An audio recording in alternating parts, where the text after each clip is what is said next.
All right, where's my man Jaden? Oh, there you are. So, Jaden, you get to ask the first question today. I hope it's a good one. All right, so you get to set this off today.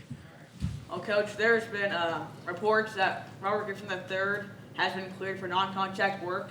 What is the status on him? And if he is healthy, will he play again this season?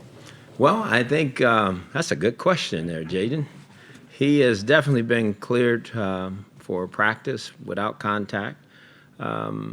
There's a chance that things will work out. He still has to there's another procedure that he needs to go through medically to see for sure if he's totally okay, if the bones heal totally properly. But he will have an opportunity to start practicing next week and, go out there with his teammates and perform and do what he can do. But there still will be one more medical hurdle for him to clear to be totally cleared to play.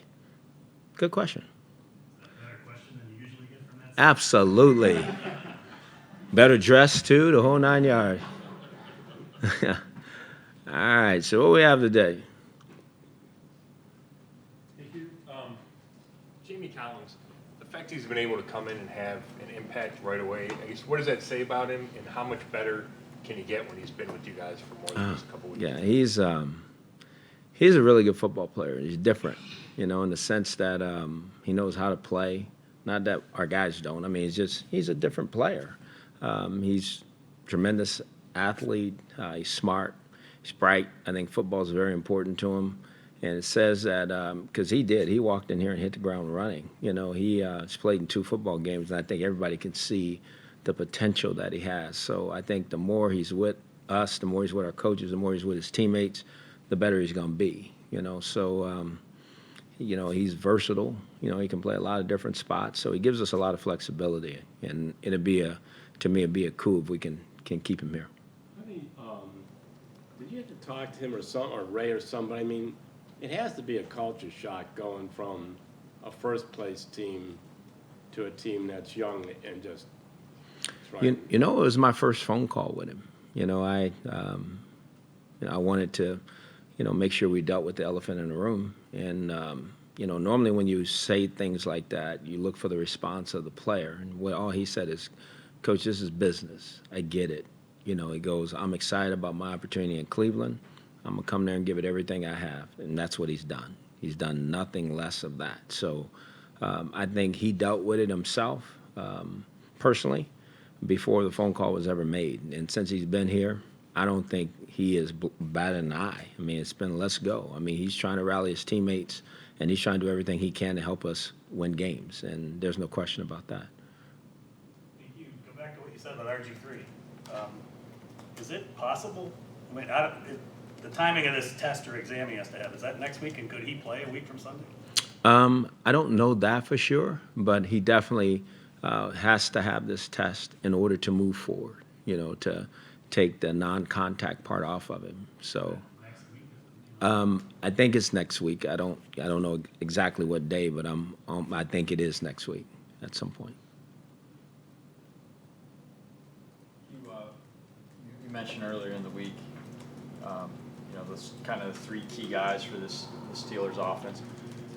When you think of Antonio Brown, what comes to mind? Why is he one of the best? Magic. I mean, obviously I've competed against this guy a ton of times, even coaching on defense. He has undeniable determination to play the game and to be the best on the field each and every week. I mean, he's trying to embarrass you. I mean, let's be honest. I mean, he walks out there and he wants to catch every football. And when you throw it to him, you almost believe he can catch every football. When he drops one, I think everybody's really surprised. He's just that determined, plays with an unbelievable passion and a fire in his belly, and it shows by the way he plays. So stature, how big a guy is, how small a guy is, doesn't matter because he's not the biggest guy in the world, but he is one of the best players I've ever seen. You with Corey Coleman, we talked about him maybe returning punts, and Coach Tabor said, maybe earlier today. Mhm. Is this maybe the week when we see him?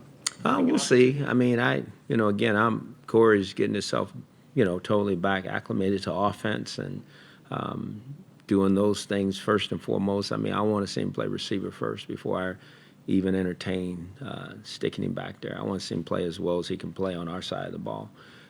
Obviously, I think Duke's done a great job, and I don't want to upset the apple cart back there. Could we see him before the year is out back there? Yes, we could. But right now, I want to really concentrate on him playing wide receiver.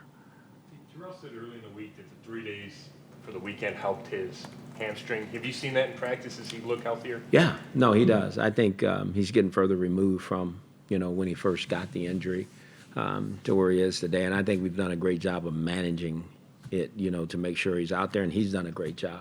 He's been out there because he's wanted to be out there. I'm talking about playing and practicing. So Terrell hasn't missed anything. Every now and then we might back off of him a little bit, but he's been a trooper that way. He's done a great job.